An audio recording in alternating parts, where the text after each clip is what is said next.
Last question, inshallah. So much a question, I know you've touched on it as well, but some people will say that I've done all those things that you said about having a problem and saying I've got tawakkul, but they don't feel that relief. And the key ingredient that they're missing there is the fact that they have an expectation of the outcome. So if you can just emphasize. Yes. So I'll emphasize it again about that practice that I taught you.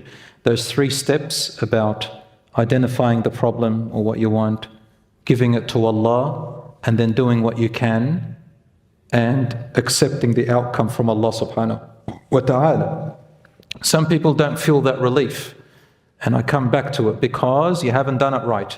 Meaning, you have not truly given up to Allah, you're still holding on to a specific expectation. The key is you've got to let go of the expectation. Yani, if you identify the problem, give it to Allah, and then do the practical steps towards it. You can't do anything else, right? These are only 3 that you can do. And then you add on top of it the expectation. The reason you're doing this is because you don't have control over the outcome and expectation. We're taking care of the mental part for you and the iman part for you. And you know what? Sometimes our expectations become a hindrance.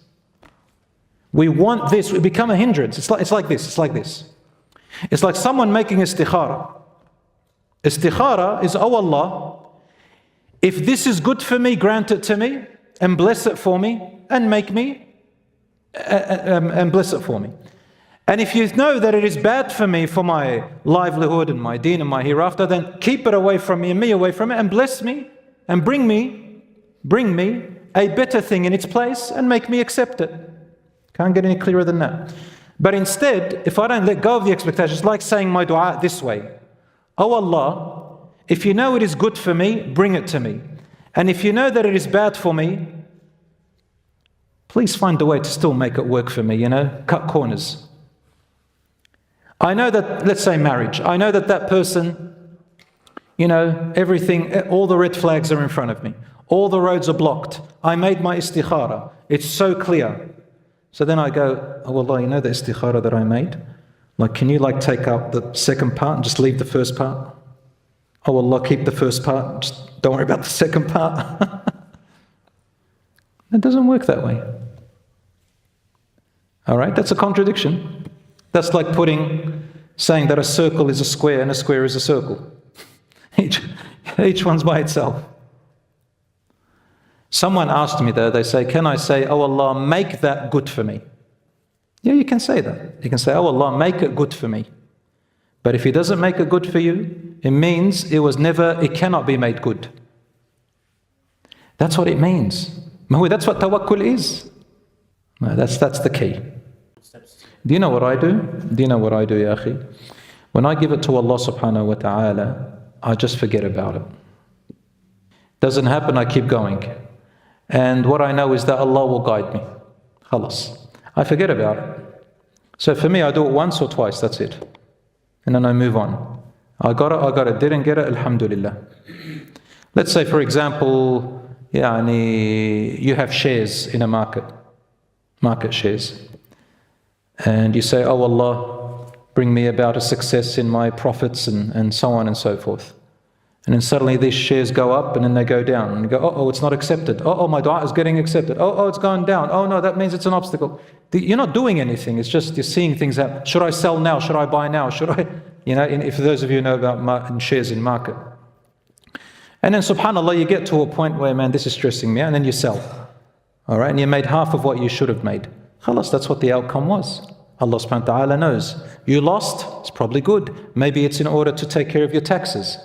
Maybe you're lost because of other reasons. But once something has happened, move on and say, alhamdulillah. That's what it's supposed to be. Right? I have some brothers who say to me, wallahi akhi, I stayed and I kept going for this girl and I asked for her, and then in the end, it didn't happen after all the struggles. I don't know if my dua worked. I said, it absolutely worked. Wallahi akhi, we got divorced, and after all this time, and our children, and 16, 17 years together, 20 years together, alhamdulillah.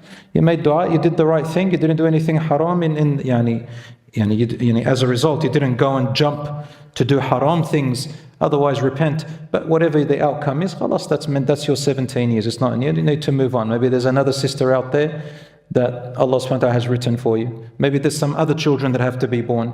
Maybe.